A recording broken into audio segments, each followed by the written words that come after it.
The chamber of the Galactic Council was larger than any structure humanity had ever seen. Its walls stretched so far that light seemed to fade before reaching them. Rows upon rows of alien representatives filled the vast tiers. Scaled, feathered, crystalline, and gaseous forms shimmered under the faint blue glow of the chamber's core.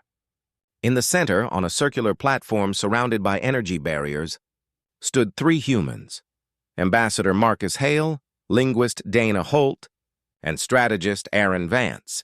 Before them towered the Council's speaker, a tall, silver-skinned being whose many eyes reflected galaxies.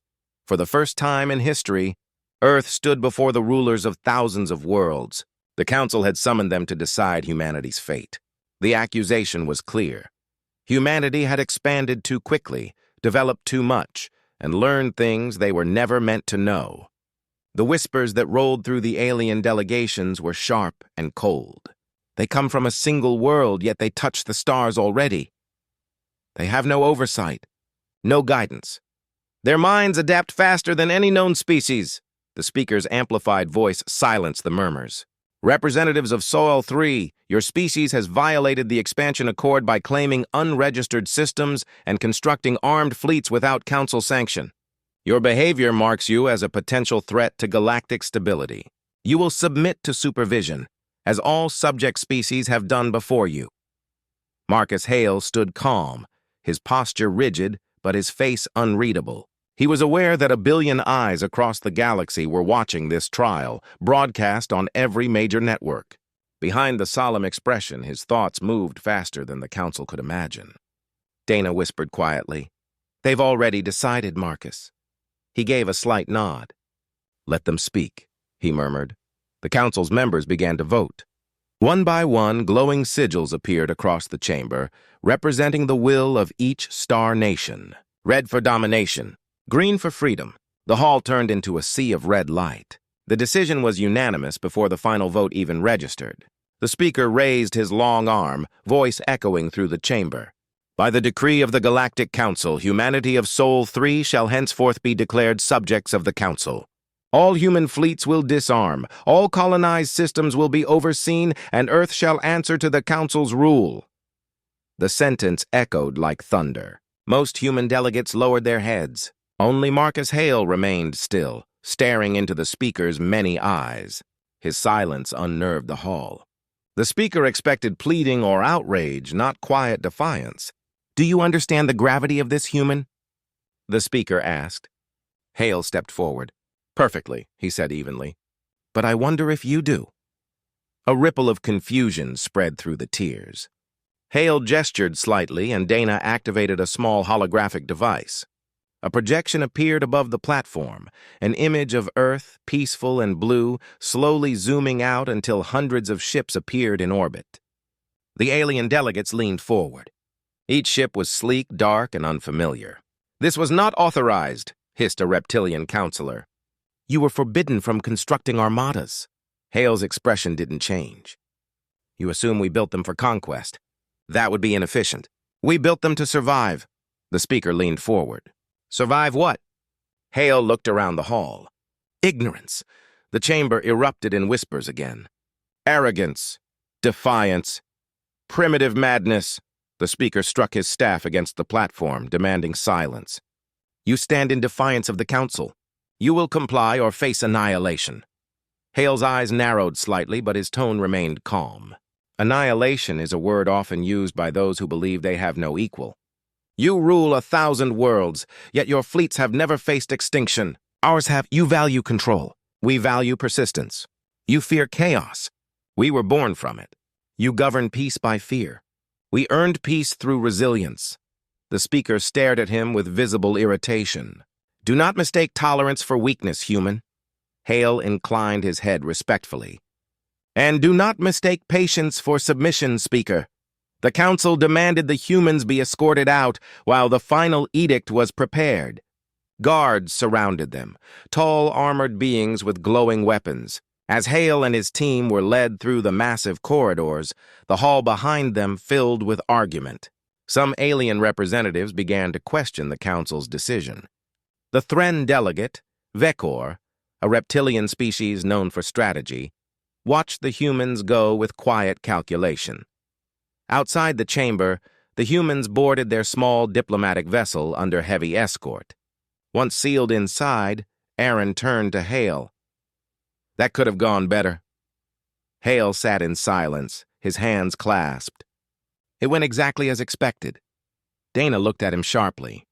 "You knew they'd declare us subjects?" He nodded slowly. "Of course. That was the only way they'd show us how they operate. Now we know their process, their hierarchy, and their weaknesses." The ship detached from the Council's docking bay, moving through the shimmering atmosphere of the orbital city. Hale looked out the viewport. "They think they've tamed us, but they've just given us front-row access to the most powerful political machine in the galaxy." On the Council station, Vekor received a transmission from the human ship before it disappeared into hyperspace. The message contained only one line: "Observation begins." The next day, reports began surfacing across the galaxy. Small Council data centers were experiencing glitches. Star network relays near human space flickered with interference. Officials dismissed it as coincidence. No one imagined that human systems were already moving quietly through their networks, studying everything. Back on Earth, the message from Hale arrived. His transmission was encrypted in layers even the Council's most advanced decryption could not break. Within underground command centers and orbital stations hidden beyond Mars, Earth's leadership read the message and understood. Humanity was not beaten. They had simply been invited inside their enemy's walls. On the Council homeworld, the speaker stood in his private chamber staring at a holographic projection of Earth. His assistant approached. "Shall I order a fleet to ensure compliance?" The speaker hesitated. For the first time, uncertainty crossed his expression. "No, let us watch first. They are small but unpredictable." Far beyond, in the black reaches near Jupiter, something stirred. Dozens of stealth ships, unseen and silent, powered up one by one. Their hulls were dark as the void, their systems shielded from detection. Inside their command cores, human officers waited patiently. A single coded signal pulsed through the fleet. "Stand by." Back at the Council chamber, Vekor reviewed the records of Earth's response during the trial. The human's voice echoed through the playback, calm and cold. "You assume control over what you do not understand." Vekor frowned. He wasn't threatening us, he muttered to himself. He was warning us. In the following cycles, the Council prepared occupation protocols for Earth. Their fleets were vast, but bureaucracy made them slow. Orders moved through layers of committees, species, and chains of command. Humanity knew that. They had watched. They had listened. And now they were inside the system. In a hidden command center beneath the surface of the moon, General Elena Ward reviewed holographic displays of the Council's communication grids. Every channel pulsed faintly with red signals, human interference markers. "We're in," she said quietly. "All of it?" her aide asked. She nodded. "Every main node. They'll never see it coming." Back on the Council station, Vekor sent another private message to Hale, even though communication was forbidden. "Why do you not resist openly?" he asked. Hale's reply arrived moments later. "Because every empire falls from the inside, not the outside. The Council did not know it yet, but the seeds of their greatest mistake had already taken root. By declaring humanity as subjects, they had forced them to adapt once more, and humanity's greatest talent was adaptation." As the Council chambers darkened for the night cycle, millions of stars glittered beyond the crystal dome. From one of those stars, invisible to all sensors, a faint pulse of light shimmered once, twice, then disappeared. It was a human signal, marking the beginning of something the galaxy would soon learn to fear. Humanity was watching. Humanity was waiting, and the Council would soon regret ever calling them subjects. The Galactic Council chamber was filled once again, a place that seemed to stretch beyond comprehension. Light from distant stars filtered through translucent walls, illuminating hundreds of alien delegates seated in perfect tiers. Their voices blended into a low, endless hum. The Council speaker, his tall silver frame surrounded by rippling energy, raised his hands for silence. In the center of the floor, 3 humans stood. The tension was thick, heavy enough to crush air from the lungs of lesser beings. Ambassador Lydia Cole, Commander Isaac Trent, and diplomat Jonas Reed faced the assembly. It was Earth's first formal appearance before the Council after being declared subjects. The air shimmered with projection fields that translated hundreds of alien languages into a single clear tone. Every representative, from the insectoid Krell to the gas-born Aelith, watched the humans with interest, some curious, others hostile. The speaker's voice thundered across the chamber. The humans of Sol 3 stand once more before this council to confirm their compliance and surrender of autonomy. Do you acknowledge your new status under the Galactic Authority? Lydia did not answer immediately. Her face was calm, unreadable. Behind her, Isaac's posture was straight, his eyes scanning the alien tiers as if memorizing each face. Jonas kept his gaze on the floor, quietly reading the subtle energy patterns beneath the platform. The speaker leaned forward. "Speak, human." Lydia took a single step forward. Her voice carried easily, steady and measured. "Earth acknowledges the authority of the Council.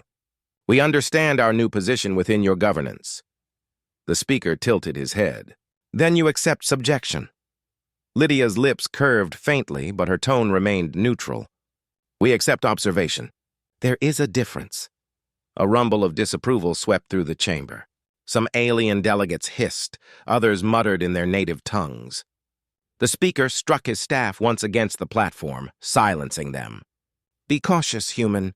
This chamber tolerates no arrogance." Lydia inclined her head respectfully. Arrogance is assuming compliance means blindness. The chamber quieted again, but this time, unease spread through the crowd. The speaker studied her carefully. He had expected fear. He found none. "You humans walk a dangerous path," he warned. Lydia's voice softened.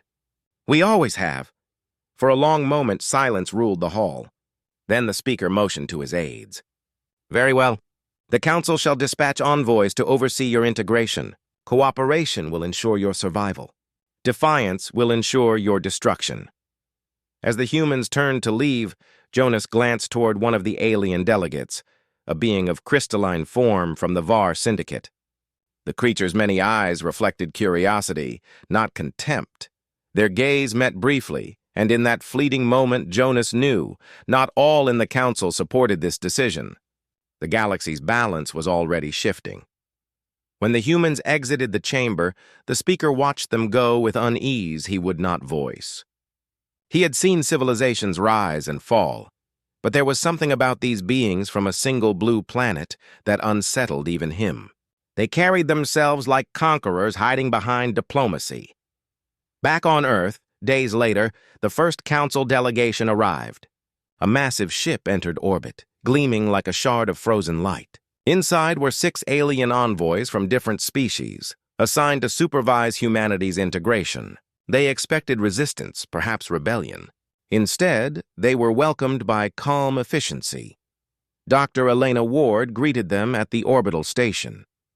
"Welcome to Earth's administration facility," she said politely. The aliens exchanged uncertain looks. Everything was too organized.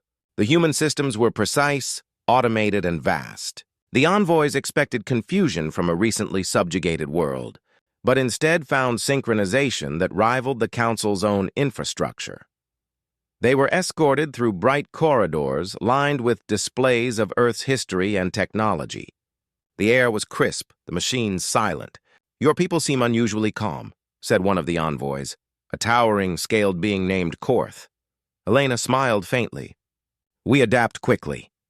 They were shown the central hub, a massive room filled with glowing spheres of data hovering above holographic consoles. "This is your planetary control center?" another envoy asked. Elena nodded. "It's where we manage energy distribution, communications, and defense." "Defense?" the envoy repeated sharply. Elena's expression didn't change. "Old terminology. It's just habit." The aliens didn't believe her. Later that evening, as the envoys rested in their assigned quarters, they began transmitting progress reports to the Council. Every message passed through human communication networks. Every message was monitored for translation accuracy.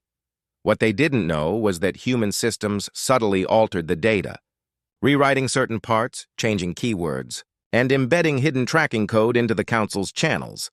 At the same time, deep beneath the surface of the moon, a small team of engineers worked silently. They were building something vast, arrays of devices that pulsed with invisible energy, linking distant satellites in a hidden web. Commander Isaac Trent stood in the command room watching holographic readouts. "Are we connected to the Council network yet?" he asked. The technician nodded. "Yes, sir. Through the Envoy transmissions. They think it's translation software," Isaac nodded once. "Then we listen." Across the stars, the Council began reviewing daily reports from Earth. Everything looked perfect. The humans were compliant, production levels were stable, and the integration was smooth. Yet, the speaker couldn't shake a sense of unease. "They are too quiet," he muttered. His aide tried to reassure him. "Perhaps they have accepted their place." The speaker's many eyes flickered. "No, they are learning." Weeks passed. The envoys began to notice small oddities. The humans always obeyed, but their obedience seemed deliberate, almost mocking. When ordered to dismantle certain factories, the humans did so, but replaced them with automated ones twice as efficient. When asked to share defense codes, they handed over outdated versions that still appeared advanced. Every order given was fulfilled precisely, leaving no room for correction, yet somehow always leaving the Council feeling one step behind. One envoy, a scholar named Varen, grew suspicious. "They are not resisting openly," he said to Korth. "They are studying us." Korth hissed softly. "Impossible. Their technology is primitive." Varen looked toward the sky where human satellites drifted in perfect alignment. Primitive things can still evolve. Meanwhile, on Earth, Lydia met with the president of the Unified Earth Council in a dimly lit room beneath the Capitol. "They believe we've surrendered," she said. "Let them keep believing." The president frowned. "How long can we hide what we're building?" Lydia replied, "Until it's ready." In orbit, human scientists were quietly testing a new kind of system, one that could manipulate quantum signals across light years. They called it Mirror Protocol. Its purpose was simple: to make sure every piece of data that left Earth passed through human hands first. In the Galactic Council's central data core, strange distortions began to appear.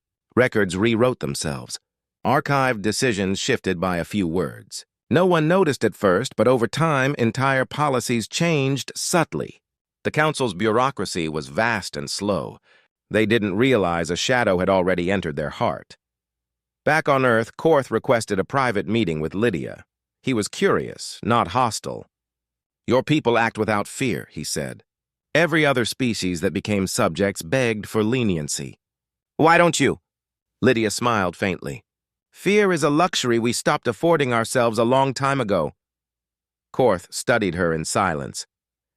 "You know we will never allow your independence." Lydia met his gaze calmly. "Then we'll just make you think we already lost it." Later that night, one of the envoy ships attempted to send an emergency report directly to the Council bypassing human channels. The message never arrived. It vanished mid-transmission. Instead, a different message reached the Council database. It read simply, "Humanity is compliant." The speaker reviewed the report and frowned. The tone was different, mechanical, unlike the envoy's usual phrasing. "Strange," he murmured. His aide dismissed it. Probably a translation issue. But deep within the Council's central AI, a new process had begun, a self-replicating code marked with a human signature. Far beyond the Council's detection range, in the shadows beyond Pluto, a massive structure drifted in the dark. It looked like a network of metal wings surrounding a black sphere. Inside, it pulsed with faint light. Human engineers called it Sentinel. It listened to every Council transmission, learning faster each day. On Earth, as dawn broke over the horizon, Lydia stood by a wide window in the orbital station, watching the sun rise over the blue curve of the planet. She spoke softly to Isaac beside her. "They think they own us now," Isaac nodded. "Then they've already made their first mistake." High above, hidden satellites adjusted their position, aligning perfectly with the moon's new arrays. The Mirror Protocol activated quietly, spreading through space like invisible fire. Humanity's plan had begun. The Council believed they had conquered a world. In truth, they had given that world a doorway into their deepest secrets. And soon the galaxy would learn what it meant to underestimate humanity. The Grand Hall of the Galactic Council glowed with cold white light. Every tiered platform was filled with alien delegates, creatures of metal, flesh, and energy. Thousands of eyes, sensors, and tendrils pointed toward the center of the chamber, where a single human stood on the polished black floor. Ambassador Daniel Cross faced the Council for the first time since the rumors began spreading across the galaxy. The Council's speaker raised a long arm, the silver surface of his body reflecting the faces of those watching. "Ambassador Cross of Earth," the speaker said, his voice amplified across the vast chamber. "This assembly demands an explanation. Council systems are failing across 3 sectors. Communication nodes are shutting down. Our data archives rewrite themselves. Your species stands at the center of these disturbances. Explain yourself." Daniel didn't flinch. His posture was calm, his face unreadable. "You think we caused your malfunctions?" he said softly. "But if your systems can be disrupted by a species you call primitive, then perhaps they were never as strong as you believed." The speaker's body pulsed with light, a sign of anger among his kind. "You dare to speak so in this hall?" Daniel's gaze swept slowly across the sea of alien faces. "You invited us here to answer questions. I'm only giving you truth. Humanity has done nothing to your systems. Perhaps you should look closer to home." The delegates broke into murmurs, their voices clashing in hundreds of languages. Some shouted accusations, others demanded an investigation. The speaker slammed his staff against the floor, silencing them with a deep vibration. "Enough! This council will determine the truth. Human, your words will be examined for deceit." Daniel folded his hands behind his back. "Examine all you like." As the council's machine scanned him, his heart rate stayed steady, his breathing slow. The truth detectors found no lies, but the speaker did not look satisfied. "You speak with the confidence of one who knows more than he admits," he said. Daniel's lips curved faintly. "Confidence comes from understanding, not deceit. And we understand far more than you think." The chamber fell silent again. For a moment, the speaker hesitated. The humans had always been unpredictable. They obeyed when threatened, yet never with fear. They complied with orders, yet always on their own terms. The Council had never seen a subject race behave this way. Far away on Earth, the Mirror Protocol pulsed quietly through hidden networks, connecting human outposts across the solar system. From Mars to Titan, data streams linked and folded, sending invisible waves through the Council's communication lines. Each pulse carried information and commands that disguised themselves as routine transmissions. In the Council's data core, errors multiplied. Star system registries swapped coordinates. Archive entries changed dates. Some delegates began to whisper that perhaps humanity had not been fully understood. Meanwhile, on the observation world of Ventra, one of the Council's envoys named Kale watched humans with growing unease. He had been assigned to oversee their compliance, but nothing about humanity was simple. They did everything asked of them, yet their efficiency was unnatural. Every task was completed faster than expected, cleaner than predicted. It was as though they anticipated every order before it was spoken. Kyle met with Dr. Nia Ward, one of Earth's scientific leaders. "Your coordination is impressive," he admitted cautiously. "No species adapts this fast. Are you certain you have not hidden any systems from us?" Nia smiled slightly. "We're transparent," she said. "But transparency depends on where you choose to look." Kyle frowned, sensing an answer he couldn't untangle. "The Council believes your world may be manipulating its systems. If that's true, you risk annihilation." Nia met his gaze calmly. "We risk that every day simply by existing. It doesn't stop us from learning." Kyle returned to his ship disturbed. His report to the Council was brief and uncertain. Humans comply outwardly but demonstrate unexplainable coordination. They may be hiding advanced cognitive systems. Recommend deeper observation. At the same time, in orbit around Jupiter, a hidden human station called Horizon listened to every Council transmission. Commander Elias Trent stood before a wall of holographic screens, each filled with alien languages scrolling faster than the eye could follow. "How much do they suspect?" he asked his chief analyst. Enough to be afraid, she replied. Not enough to act. They still think we're contained, Elias nodded. Good, keep it that way. Back in the council chamber, the speaker gathered his advisors. If the humans have infiltrated our systems, they must have help. No subject race could move this fast. Someone must be guiding them. Varen, the crystalline delegate from the Var Syndicate, spoke quietly. Perhaps you misunderstand their nature, Speaker. Their progress is not guidance. It is instinct. Instinct cannot break through council encryption, the Speaker replied sharply. Perhaps not, Varen said, but imagination can. That same night, deep within the council's main archive world, the great AI core began to flicker. Its lights dimmed, then surged. Error messages spread like infection. Thousands of systems went dark for 11 seconds. When power returned, the council crest that appeared on every display had changed. It now bore a small, almost invisible mark, a symbol from human language. The council's investigation began immediately. Teams of alien technicians swarmed through data nodes, but the corruption was clever. It repaired itself when examined, leaving no trace. The speaker grew restless. This is no accident, he said. Something moves within our own networks. If the humans are responsible, they will answer for it. He summoned Ambassador Daniel Cross again. When Daniel entered, the chamber lights were dimmed, the air heavy with tension. Your kind plays dangerous games, the speaker said coldly. Our systems are under attack. You will tell us what you have done. Daniel met his gaze without fear. We have done nothing but adapt to the rules you gave us. Do not twist words, the speaker snapped. Your world is under council supervision. You have no right to touch our systems. Daniel stepped closer, his voice lowering. Your systems touched ours first. You linked to our networks. You demanded access to our data. And now you find that something inside those systems moves faster than you can control. You call it an attack. We call it communication. The speaker's eyes blazed. If you are threatening the council, your world will burn. Daniel's voice remained calm. If you destroy us, you will lose more than you understand. Our ideas have already left Earth. You cannot erase thought once it spreads. For a moment, no one spoke. Even the translation fields went silent. The speaker stared at the human, trying to see fear and finding none. Then he said softly, You are a dangerous species.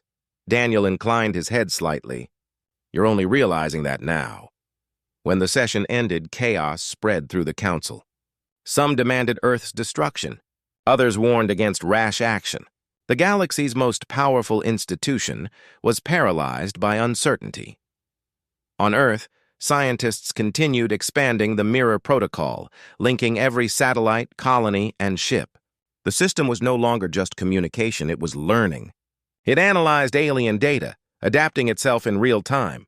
Within days, it could predict council decisions before they were announced. In the hidden command base under the Atlantic, Nia Ward watched streams of alien code scroll by. It's evolving faster than expected, she whispered. Elias appeared beside her through a holographic link. Can we control it? Nia looked uneasy. We don't need to. It understands what must be done.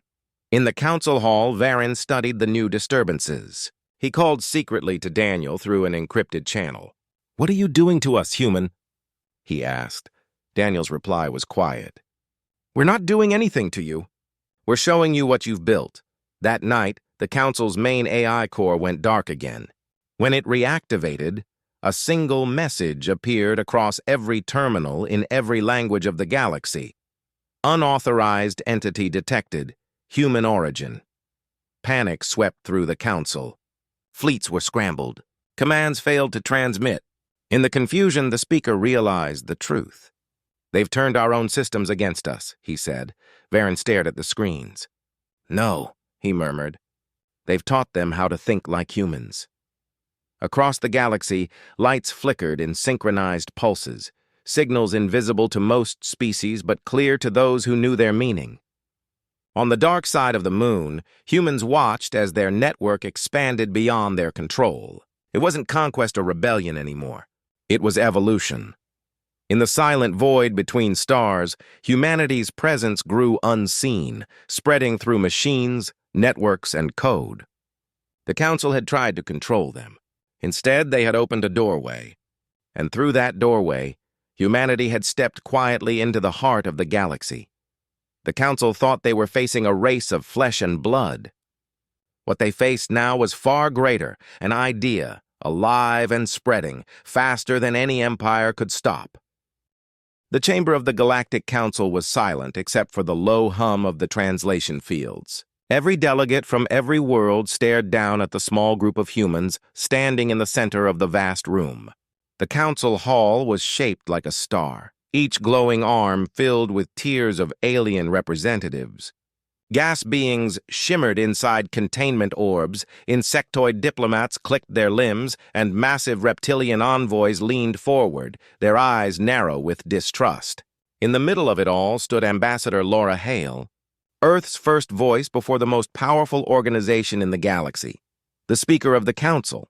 A tall being of dark silver skin raised his long, segmented arm. "You stand before the Council of Systems," he said, his voice amplified by hundreds of emitters. "This gathering represents over 4,000 worlds. Humanity has been summoned to answer for your interference in restricted sectors. You will speak truthfully, or your planet will lose its right to independence." Laura stood perfectly still. Her team, 3 scientists, a military attaché, and a diplomat from Luna, remained behind her. Her pulse was steady, though she felt the crushing pressure of the moment. The council's gaze was a weight heavier than gravity. "We come in peace," Laura said. Her voice echoed through the chamber, quiet but unwavering. "Humanity has violated no law. We traveled where no boundaries were marked, and we observed what was open to all." A low murmur rippled through the crowd. The speaker's eyes glowed faintly blue, a sign of irritation. "Do not hide behind semantics. The Epsilon Belt is council-regulated space. Your vessels entered without clearance. You scanned military infrastructure. That is espionage." Laura's lips curved slightly. "Your infrastructure was built on neutral territory.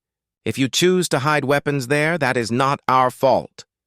The noise in the chamber rose sharply. Delegates shouted in a dozen languages. Some demanded punishment, others called for investigation. Laura stood quietly amid the chaos, waiting for the right moment. When the speaker raised his staff to silence the crowd, she spoke again. "You accuse us of spying," she said.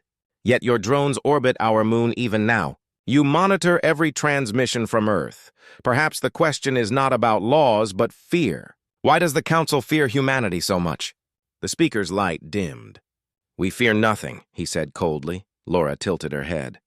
"Then why summon us here?" "You could have sent a warning. Instead, you demanded we appear before this gathering. You wanted a display. You wanted to remind us that you rule." The room went utterly still. No one had spoken to the council like that before. The speaker's body stiffened, but before he could answer, a new voice came from the side tiers, a delegate with translucent skin that shimmered with inner light. "Perhaps the human is right," the alien said. "Perhaps fear drives this council more than reason." The chamber filled with uneasy movement. The speaker turned toward the glowing figure. "Delegate Solon, you question the authority of this council." "I question its blindness," Solon replied. "Humanity is young, yes, but they rise faster than any known race.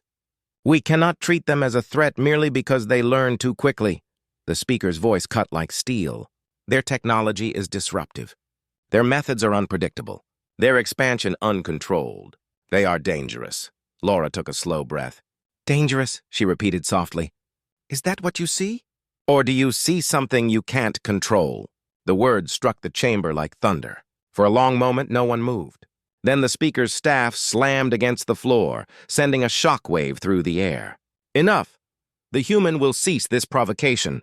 You will answer only what is asked." Laura's calm expression never changed. "Then ask," she said. "Who authorized your ships to enter the Epsilon Belt?" "No one," she said. "We don't need permission to explore space. It's not owned by anyone. Everything within council-mapped coordinates belongs to the collective authority."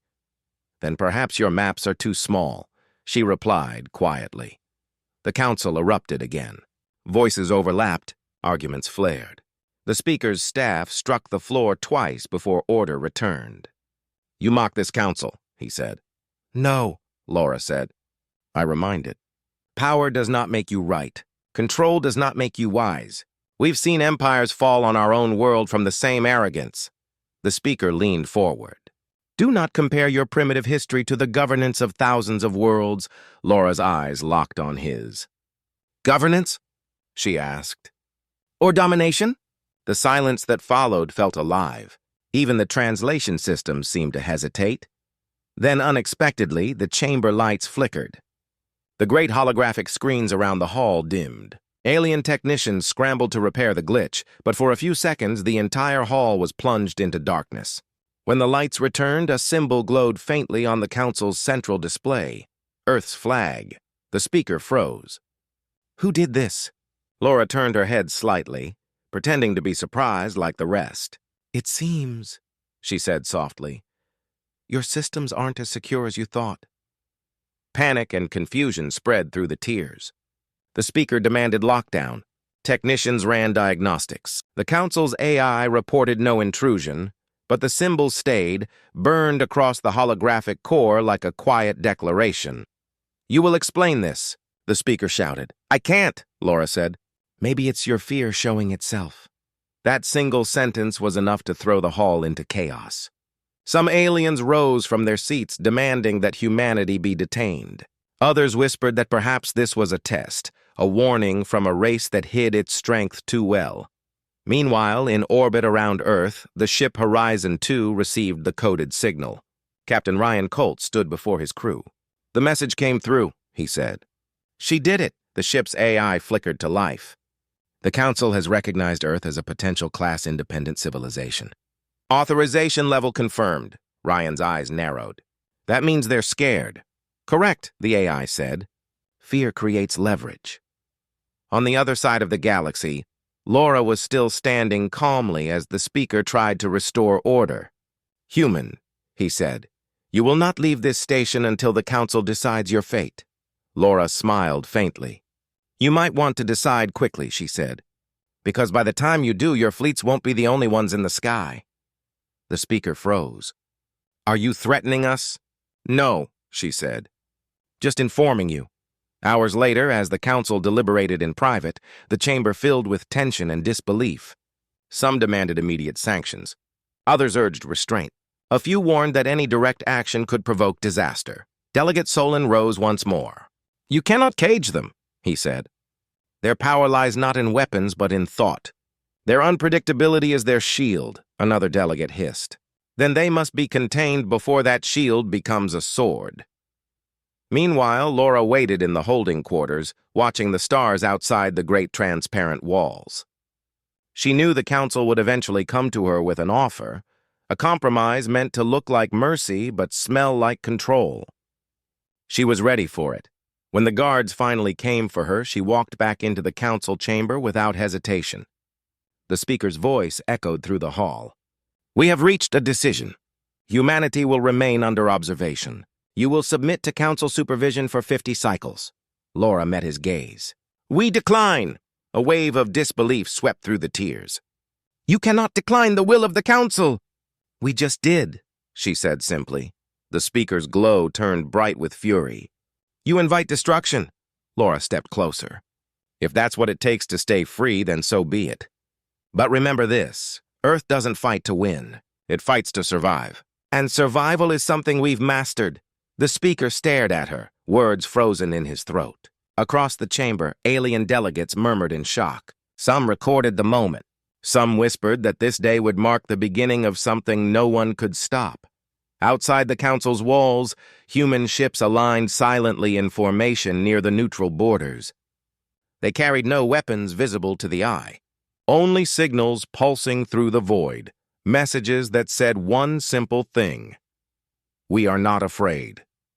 And as the council's fleets prepared to move, every system in their network began to flicker. The mark of Earth appeared once again, not as a glitch, but as a signature, quiet, deliberate, and everywhere at once. In that moment, the galaxy understood what the council had refused to believe. Humanity was not a small world begging for a place among the stars. Humanity was a storm waiting to be seen, and now the storm had arrived. The lights of the Galactic Council chamber flickered again, this time not from interference, but from something deeper: fear. Every delegate's eyes glowed in anxious color as the walls of the chamber vibrated faintly with the distant hum of power fields adjusting. The Great Hall, normally a symbol of control and unity, now felt tense and alive with dread. Humanity's symbol still lingered on the main holographic screen, Earth's blue and white flag softly waving in silence. Impossible to erase no matter how many commands were given. The speaker stood at the center, his voice sharp. "Erase it now," he demanded. "Purge the system entirely if you must." Technicians rushed to obey, but no amount of commands, encryption resets, or isolation protocols worked. The flag remained. One technician trembled as he turned toward the speaker. "It's not in our network," he said. "It's everywhere, embedded in the galactic data grid itself." "Impossible," another shouted. The speaker's glowing eyes turned toward the humans standing calmly in the center of the chamber. Ambassador Laura Hale met his gaze without flinching. "We asked to be treated as equals," she said quietly. "You chose to make us subjects instead." "You dare," the speaker began. "We don't dare," Laura interrupted. "We decide." The council erupted again. Delegates shouted over one another in anger and disbelief. Some called for immediate sanctions against Earth. Others warned that such a move could provoke war. The chaos echoed off the vast golden pillars, filling the chamber with the raw sound of fear disguised as outrage. Laura waited until the noise began to fade. Then she lifted a small device from her pocket and placed it on the council floor. It looked harmless, a silver disc no larger than a coin. When it activated, a quiet hum filled the air. The chamber's lights dimmed and a hologram appeared above the device. It was an image of the Sol system, projected in clear, perfect detail. But what caught everyone's attention wasn't the planets. It was the barrier that surrounded them. A translucent sphere of shifting energy wrapped around the entire system like a living shell. The display pulsed faintly with rhythm, showing the field's strength and stability. "This is what you tried to ignore," Laura said. "We discovered something your scientists never noticed. A natural energy layer around our system. We learned how to amplify it." The speaker leaned forward, his voice low. "That's impossible. No civilization below Tier 5 could manipulate energy on that scale." Laura's expression didn't change. "Then perhaps your scale is wrong." The hologram shifted again, showing the field's response to simulated weapons fire. Massive beams of plasma and antimatter detonation struck the barrier, yet it remained unmoved. The aliens watching gasped. Some shouted in disbelief, others whispered in fear. The speaker's tone hardened.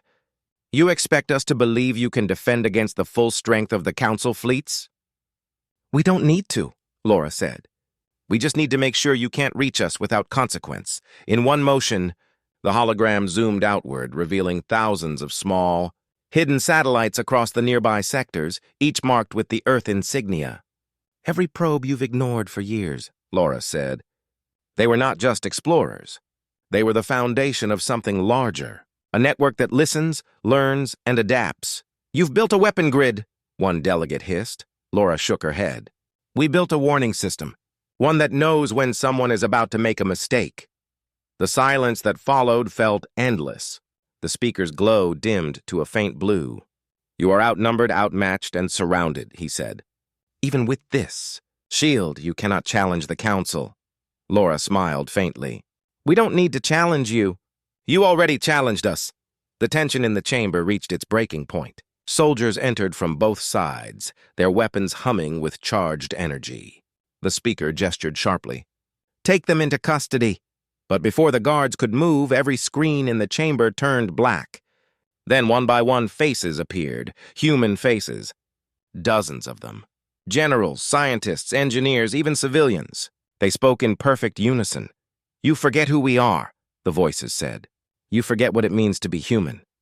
The chamber's power systems began to falter. Lights dimmed.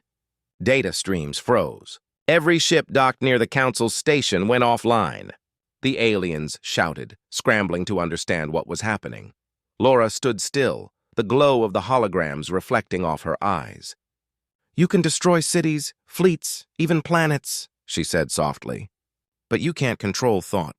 You can't control will, and willpower is the one thing humanity has more of than any species you've ever met. The speaker's voice trembled with fury. What have you done? We connected, Laura said. We let your system see what we see. For the first time, the galaxy feels what humanity feels. Freedom. The screens filled with images, Earth's oceans, forests, cities, and people working, building, dreaming. The delegates stared in silence as the images played, the human spirit displayed not as conquest, but endurance. This is not an invasion, Laura said. It's a message. When the power returned, the council chamber looked different. The air felt heavy, the walls dim. The speaker's posture had changed, and so had the voices of the delegates. The loudest among them, the ones who had called for humanity's punishment, now stayed silent. Solon, the luminous delegate who had once spoken in humanity's defense, rose from his seat. You have made your point, he said. But understand this, fear can turn quickly into hate. What you've done today will echo through every world. Laura nodded slowly. We know, she said. But so will your decision. The speaker turned his gaze on her. And what decision is that? Laura stepped forward. Whether you treat us as subjects or equals. No one spoke. The silence stretched on until the speaker finally raised his hand. His voice was low, but it carried through the entire chamber.